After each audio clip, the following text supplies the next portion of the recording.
Dans les annales de l'histoire romaine, rares sont les figures qui ont suscité autant de fascination, de scandales et de débats qu'Élagabale, officiellement connu sous le nom de Marcus Aurelius Antoninus Augustus. Né en Syrie, au sein d'une famille puissante, ce jeune prêtre fut propulsé sur le trône de l'Empire romain à l'âge de seulement 14 ans, devenant ainsi l'un des souverains les plus atypiques et controversés de toute l'Antiquité. Son accession au pouvoir ne fut pas simplement l'histoire d'un adolescent porté par des ambitions familiales. Elle incarna un choc profond entre l'Orient et l'Occident, entre des traditions religieuses millénaires venues de Syrie et les valeurs ancestrales de Rome, entre l'ordre établi et une audace qui allait bouleverser les fondements mêmes de l'Empire.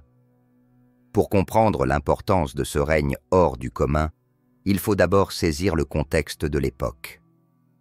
Au début du IIIe siècle, Rome est à l'apogée de sa puissance territoriale. Sous l'empereur Trajan, elle a atteint l'étendue maximale de son empire. Pourtant, sous cette apparente stabilité, des fissures profondes commencent à se former. Les pressions militaires des tribus barbares, les crises économiques récurrentes et les luttes politiques fragilisent le cœur de l'État. La dynastie sévérienne, dans laquelle naquit Élagabale, avait introduit des influences africaines et syriennes au plus haut niveau du pouvoir romain. Son arrière-grand-oncle, l'empereur Septime Sévère, avait fondé cette dynastie grâce à ses victoires militaires, et ses successeurs n'ont cessé de s'appuyer sur l'armée pour légitimer leur autorité. Cette dépendance aux légions allait jouer un rôle crucial dans l'ascension du jeune prêtre syrien. La Syrie, berceau d'Élagabale, était une terre où se croisaient depuis des millénaires les civilisations et les croyances. Entre influences grecques, perses, romaines et sémitiques, ce territoire représentait un carrefour culturel et religieux unique. C'est là que se trouvait le culte du dieu solaire Élagabale, divinité ancestrale honorée depuis des siècles. Son temple à Émèse abritait une pierre sacrée d'origine météoritique, considérée comme la manifestation terrestre du dieu. Les rituels dédiés à Élagabale mêlaient musique, danse, processions somptueuses et symboliques de fertilité, des pratiques profondément étrangères aux traditions romaines. Élagabale, encore adolescent, en était le grand prêtre. Son destin allait changer lorsque les ambitions de sa grand-mère, Julia Maesa, sœur de l'impératrice Julia Domna, s'entremêlèrent à la soif de pouvoir d'une famille prête à tout. L'événement déclencheur survint après l'assassinat de l'empereur Caracalla en l'an 217. Son successeur, le préfet du prétoire Macrinus, prit le pouvoir mais ne parvint pas à s'attirer la loyauté des légions orientales. Julia Maesa y vit une opportunité. Exilée en Syrie, elle entreprit un plan audacieux: faire passer son petit-fils Élagabale pour le fils illégitime de Caracalla. Cette rumeur, habilement répandue, séduisit les soldats fidèles à l'ancien empereur. La ressemblance frappante du jeune prêtre avec Caracalla, combinée à son charisme, renforça encore cette légende fabriquée.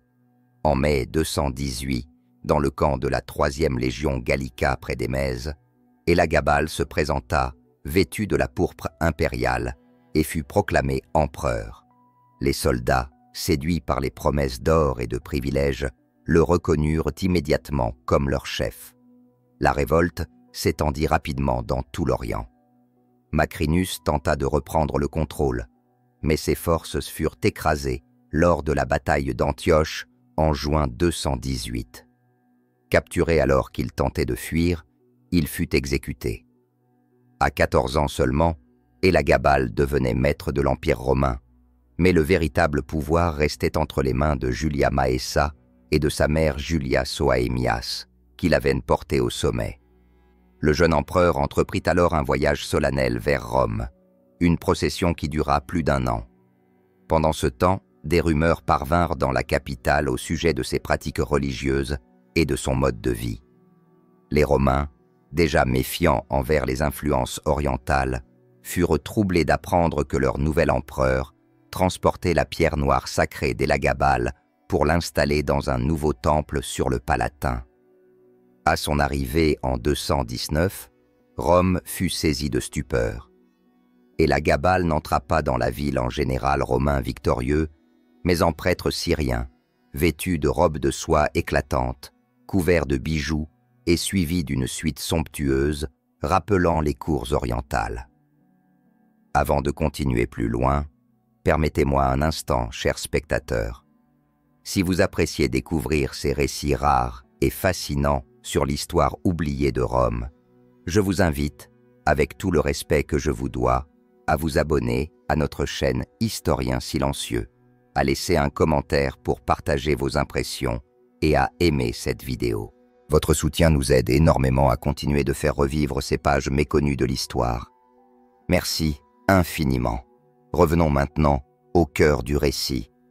L'installation de la pierre sacrée au centre de Rome représentait bien plus qu'un simple acte de dévotion. C'était une véritable révolution religieuse. Elagabal déclara son dieu supérieur à Jupiter, chef traditionnel du panthéon romain. Il obligea les sénateurs à participer aux cérémonies, bouleversant des siècles de tradition. Chaque jour, de longues processions traversèrent la ville, accompagnées de chants, de danses et de sacrifices somptueux. L'empereur lui-même officiait en grand prêtre, paré de couronnes ornées de pierres précieuses et de tuniques richement brodées.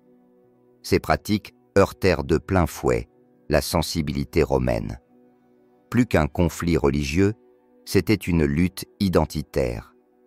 Aux yeux des sénateurs et du peuple, Elagabal apparaissait comme un étranger imposant une culture étrangère au cœur de la ville éternelle. Pourtant, le jeune empereur était déterminé. Son règne serait celui d'un empire romain transformé, où l'Orient ne serait plus une province soumise, mais un centre spirituel rayonnant. Cette ambition, toutefois, allait semer les graines d'un conflit profond qui marquerait durablement l'histoire de Rome. L'arrivée d'Elagabal à Rome ne fut pas simplement l'accession d'un nouvel empereur.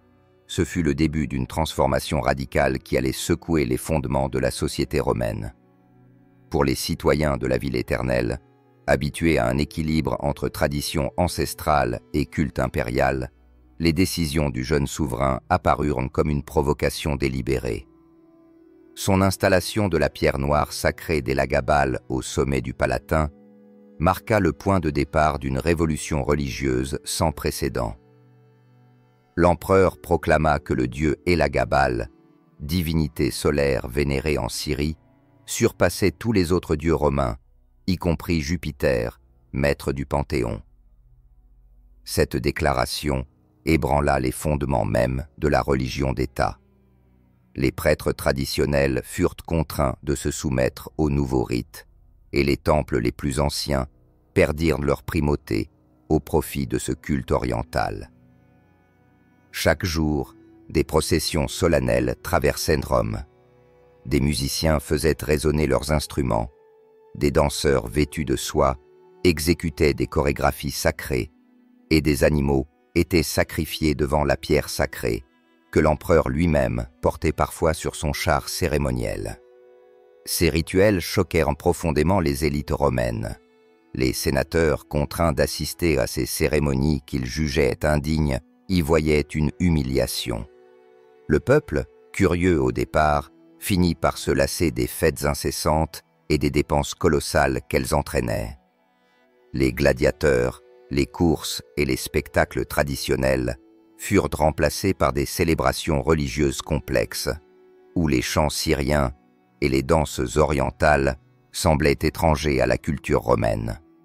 La frustration monta rapidement dans les rues, mais ce n'était pas seulement la religion qui posait problème, c'était aussi l'image que donnait Elagabal. Contrairement à ses prédécesseurs qui s'efforçaient de maintenir les codes romains, il apparut à Rome vêtu de robes de soie colorées, de bijoux scintillants et de maquillage élaboré. Il assumait son rôle de grand prêtre autant que celui d'empereur, brouillant volontairement la frontière entre le pouvoir spirituel et l'autorité politique. Pour une société où les normes vestimentaires et les rôles de genre étaient strictement codifiés, ce comportement était incompréhensible, voire scandaleux. Les rumeurs sur sa vie privée se multiplièrent rapidement. Son premier mariage avec Julia Paula, une noble romaine, ne dura que quelques mois. Peu après, il provoqua un choc immense en épousant Aquilia Sévéra, une prêtresse vestale. Ce choix fut perçu comme un sacrilège, car les Vestales, consacrés à la déesse Vesta, devaient observer un vœu de chasteté absolue. La transgression de cette règle millénaire fut considérée comme une insulte directe aux traditions sacrées de Rome. Mais ce n'était que le début. Les sources antiques, notamment l'historien Cassius Dion et la Historia Augusta, rapportent qu'Élagabale s'entoura d'amants et d'époux masculins, parmi lesquels un célèbre orige nommé Hiéroclès et un athlète appelé Zoticus. Selon ces récits, il célébra ses unions avec toute la pompe réservée aux mariages impériaux, assumant parfois le rôle d'épouse. Il portait des perruques, du maquillage, des bijoux et des robes féminines lors de certaines cérémonies religieuses, allant jusqu'à demander à être appelée impératrice plutôt qu'empereur. Certaines sources, difficiles à vérifier mais souvent citées, affirment même qu'il aurait offert de vastes récompenses aux médecins capables de le transformer physiquement en femme. Pour les Romains, déjà troublés par l'introduction d'un dieu étranger, ces comportements apparurent comme une attaque contre leur identité culturelle et sociale. Le Sénat, déstabilisé, commença à voir en Élagabale un danger pour la cohésion de l'Empire. Les plus conservateurs parlaient ouvertement de décadence morale et de menaces pour l'ordre établi. La tension entre l'empereur et les institutions traditionnelles ne cessa de croître. Le Sénat fut contraint de financer la construction d'un gigantesque nouveau temple dédié à Élagabale, alors que les caisses de l'État se vidaient sous le poids des dépenses somptuaires. Élagabale organisait des banquets fastueux où il changeait de costume plusieurs fois par soirée, exhibant des tissus venus d'Orient, des pierres précieuses et des mets rares importés de toutes les provinces de l'Empire. Le peuple assistait à ces excès avec un mélange de fascination et de ressentiment, tandis que la famine et l'instabilité économique touchaient déjà certaines régions. Ces tensions religieuses, sociales et économiques contribuèrent à fragiliser encore davantage la position d'Élagabale. Dans une ville où les traditions constituaient l'essence même de l'identité collective, l'empereur apparaissait comme un corps étranger, imposant un modèle incompatible avec celui des Romains. Mais au lieu de reculer, il décida d'aller encore plus loin, convaincu que son pouvoir absolu lui permettrait de redéfinir les fondements mêmes de la civilisation romaine. Cependant, dans l'ombre des temples et des cérémonies, la résistance commençait à s'organiser. Les sénateurs murmuraient, les officiers de l'armée fronçaient les sourcils, et même certains membres de sa propre famille commençaient à douter de la direction prise par l'Empire. La tension entre l'empereur et son entourage allait bientôt atteindre un point de non-retour. Les premières années du règne d'Élagabale avaient déjà plongé Rome dans une atmosphère de tension palpable. Ses réformes religieuses, ses mariages scandaleux, ses provocations culturelles et son style de vie ostentatoire avaient creusé un fossé entre lui et les institutions traditionnelles. Mais à mesure que les années passaient, les conflits s'intensifièrent et le jeune empereur s'enferma de plus en plus dans un univers où faste et sacré se mêlaient, déconnecté des réalités politiques et sociales de l'Empire.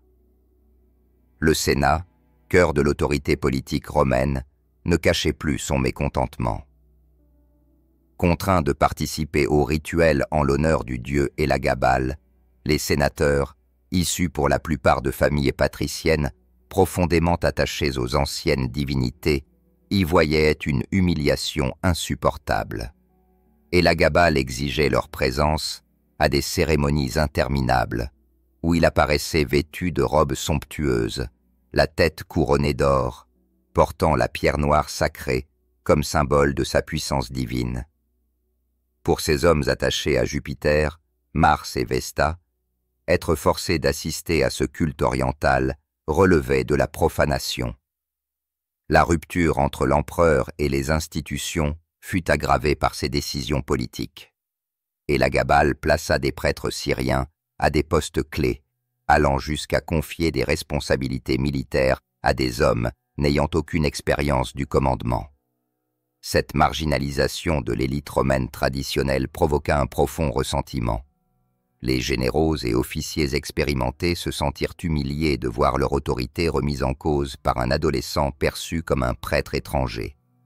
L'armée, qui avait été le principal soutien d'Élagabal lors de son accession au pouvoir, commença à douter de son leadership. Sur le plan économique, la situation se dégrada. Les fêtes fastueuses, les temples somptueux et les banquets extravagants vidèrent peu à peu les caisses de l'État. Les taxes augmentèrent, pesant lourdement sur les commerçants et les artisans de Rome. Dans les provinces, le ressentiment monta, notamment en Gaule et en Afrique, où des révoltes éclatèrent contre la centralisation des ressources vers la capitale. Les citoyens ordinaires, déjà troublés par les changements religieux, commencèrent à associer les difficultés économiques à la présence de ce dieu étranger au cœur de Rome. Le peuple, initialement curieux face à l'exotisme des cérémonies syriennes, finit par se lasser. Les jeux du cirque, les combats de gladiateurs et les courses de chars, essentiels à l'identité populaire romaine, furent peu à peu remplacés par des processions religieuses et des rituels jugés incompréhensibles. Des murmures grandirent dans les foules. Rome, disait-il, cessait d'être Rome. Les spectateurs commencèrent à huer l'empereur lorsqu'il apparaissait vêtu de ses habits sacerdotaux. Dans les marchés, des rumeurs circulaient. Certains prétendaient qu'Élagabal voulait abolir les dieux romains et imposer son dieu unique à tout l'Empire. Pendant ce temps, à l'intérieur du palais impérial, le faste atteignait des sommets jamais vus, même sous Néron ou Caligula. Des banquets interminables réunissaient les membres de la cour, les favoris du prince et des dignitaires étrangers. Des plats venus des quatre coins de l'Empire, perles dissoutes dans du vin, cervelles de paon, langues de flamant rose, étaient servis dans des assiettes d'or. Les récits rapportent qu'Élagabal changeait parfois 5 à 6 fois de costume au cours d'une seule réception, arborant des tissus rares tissés d'or, des couronnes serties d'émeraudes et des sandales incrustées de pierres précieuses. Mais ce luxe extrême ne servait pas qu'à nourrir le plaisir, il devint un outil politique. Élagabal récompensait ses partisans avec des cadeaux somptueux, achetait des loyautés à prix d'or et redistribuait des richesses colossales à ses favoris.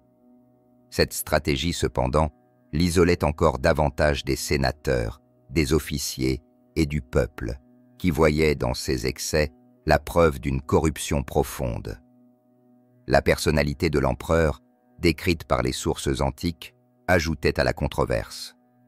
Cassius Dion rapporte qu'Élagabal ait été instable, sujet à des crises de colère, passant en quelques heures de l'exubérance la plus joyeuse à une fureur incontrôlable.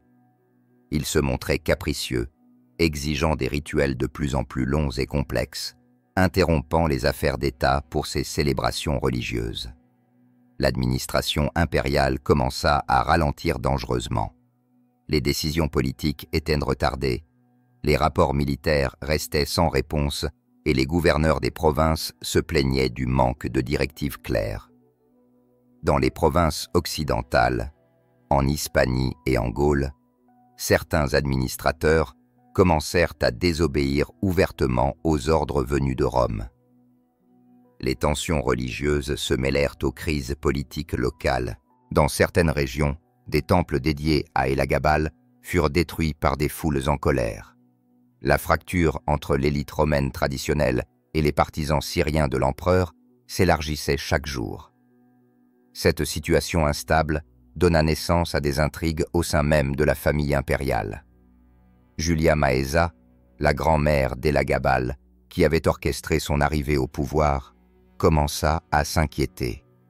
Voyant que la popularité de son petit-fils s'effondrait et que l'armée elle-même perdait patience, elle craignait que la dynastie ne soit balayée. Dans le secret des appartements impériaux, elle entama des négociations discrètes avec le Sénat et les commandants de la garde prétorienne. L'idée d'une transition commença à germer. Julia Maessa poussa en avant Alexandre Sévère, cousin d'Élagabal, jeune, malléable et, surtout, éloigné des scandales religieux. Elle savait que son petit-fils devait être protégé de lui-même, mais elle savait aussi que ses réformes avaient atteint un point de non-retour. Les ennemis d'Élagabal se multipliaient, et la garde prétorienne, autrefois loyale, devenait de plus en plus hostile. La tension atteignit son paroxysme à la fin de l'an 221. Des rumeurs circulaient dans les rues. Le Sénat conspirait, l'armée murmurait, la cour se divisait. Les célébrations religieuses fastueuses continuaient, mais derrière les rideaux du palais, une tragédie se préparait. Au début de l'an 222, Rome se trouvait au bord de l'implosion. Après 4 années de règne marquées par des scandales, des tensions religieuses et une hostilité croissante du Sénat comme de l'armée, l'autorité d'Élagabal était plus fragile que jamais. Les fêtes somptueuses, les mariages controversés, la promotion de cultes étrangers et l'effacement progressif des traditions romaines avaient divisé profondément l'Empire. À ce stade, même ceux qui l'avaient porté au pouvoir commençaient à préparer sa chute. Au centre de ces intrigues se trouvait Julia Maessa, sa grand-mère, la femme qui, 4 ans plus tôt, avait orchestré son ascension. Lucide et pragmatique, elle avait compris que la popularité d'Élagabal était irrémédiablement détruite et que son obstination menaçait la survie même de la dynastie sévérienne. Dans le secret du palais, elle négociait déjà une transition de pouvoir avec les commandants de la garde prétorienne et plusieurs sénateurs influents. Son plan était simple: substituer l'empereur par un autre membre de la famille, plus jeune, plus malléable et surtout plus acceptable aux yeux du Sénat et des légions. Son choix se porta sur Alexandre Sévère, cousin d'Élagabal, âgé de seulement 13 ans, présenté comme un prince vertueux et sans scandale. La situation bascula au printemps. Le 11 mars 222, Élagabal fut convoqué au camp de la garde prétorienne, sous prétexte de présenter officiellement son cousin Alexandre comme qu'empereur. Mais derrière cette invitation se cachait un piège méticuleusement organisé. Accompagné de sa mère, Julia Soaemias, Élagabal se rendit au camp, vêtu de ses robes sacerdotales, persuadé de pouvoir encore imposer son autorité. Lorsqu'il arriva devant les soldats, il réalisa immédiatement que quelque chose avait changé. Les gardes, autrefois ses plus fidèles soutiens, acclamaient désormais Alexandre. Élagabal tenta de parler, de rappeler son statut impérial et ses bienfaits envers la garde, mais ses paroles tombèrent dans le silence. Puis, soudain, les cris éclatèrent. « Vive Alexandre !» Comprenant que tout était perdu, il chercha à se réfugier dans une pièce adjacente avec sa mère. Les conspirateurs le rattrapèrent rapidement. La scène fut brutale. Selon Cassius Dion, Élagabal lutta de toutes ses forces, tentant de s'accrocher à sa dignité impériale. Mais il n'y eut aucune échappatoire. Lui et sa mère furent exécutés sur place, poignardés à plusieurs reprises par les soldats qu'il croyait fidèles. Le corps de l'empereur, âgé de 18 ans, fut traîné hors de la pièce sous les cris et les huées. Sa dépouille, déshonorée, fut traînée à travers les rues de Rome avant d'être jetée dans le Tibre, un sort généralement réservé aux traîtres. Cette fin ignoble scella le rejet complet de son règne par les institutions et par le peuple. Immédiatement après sa mort, le Sénat prononça une damnatio memoria, une condamnation posthume visant à effacer jusqu'au souvenir même de l'empereur. Son nom fut supprimé des inscriptions officielles, ses statues furent brisées, ses temples consacrés à Elagabal furent détruits ou réaffectés aux anciens dieux romains. La pierre noire sacrée fut renvoyée à Émèse, en Syrie, marquant la fin de l'expérience religieuse qu'Elagabal avait tenté d'imposer à Rome. Son cousin Alexandre Sévère monta sur le trône et, sous l'influence de Julia Maessa et de sa mère Julia Mamaea, entreprit de restaurer les traditions romaines et de rétablir l'ordre. Pourtant, malgré les efforts des autorités pour le faire disparaître, la mémoire d'Elagabal ne put être totalement effacée. Son règne, marqué par l'excès, l'audace et le scandale, continua de hanter l'imaginaire collectif. Les auteurs antiques, comme Cassius Dion et les rédacteurs de l'Historia Augusta, le décrivirent comme un monstre de décadence, symbole de la corruption orientale et de la perversion morale. Au Moyen Âge, il devint l'incarnation de l'empereur maudit, celui dont l'arrogance avait provoqué la colère des dieux. Cependant, les historiens modernes ont adopté une vision plus nuancée.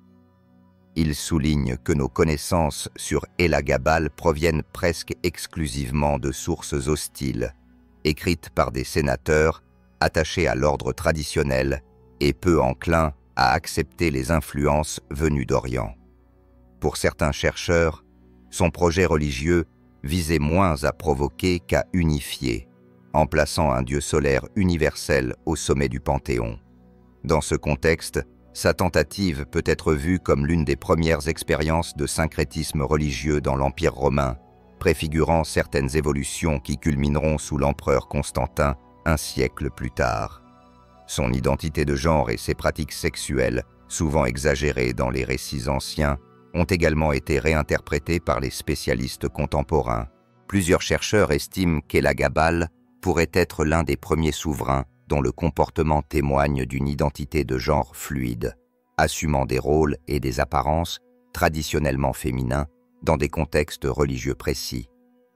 D'autres pensent que ces pratiques étaient profondément enracinées dans les traditions syriennes et qu'elles ont été mal comprises par les Romains, davantage choqués par la différence culturelle que par la dimension spirituelle. Ainsi, la chute d'Elagabal n'est pas seulement l'histoire d'un adolescent imprévisible et excessif, c'est celle d'un empire déchiré entre deux visions du monde. D'un côté, Rome, avec ses institutions séculaires, ses dieux ancestraux et son attachement farouche à ses traditions. De l'autre, un jeune empereur porteur d'une spiritualité différente, cherchant à redéfinir l'identité de l'Empire par une synthèse orientale et occidentale. Ce conflit d'identité se solda par un rejet violent, mais il posa les bases des débats qui allaient traverser Rome pendant des siècles. Plus de 18 siècles après sa mort, Elagabal fascine encore. Était-il un visionnaire incompris, un souverain extravagant dépassé par son époque, ou simplement un adolescent propulsé trop tôt dans un monde de pouvoir absolu qu'il ne maîtrisait pas? Son règne, bref mais fulgurant, laisse derrière lui un héritage complexe, où se mêlent scandale, innovation et tragédie. L'empereur qui rêvait de transformer Rome finit par être détruit par ses propres ambitions, mais son histoire, paradoxalement, lui a offert l'immortalité que ni les pierres ni les temples ne pouvaient garantir.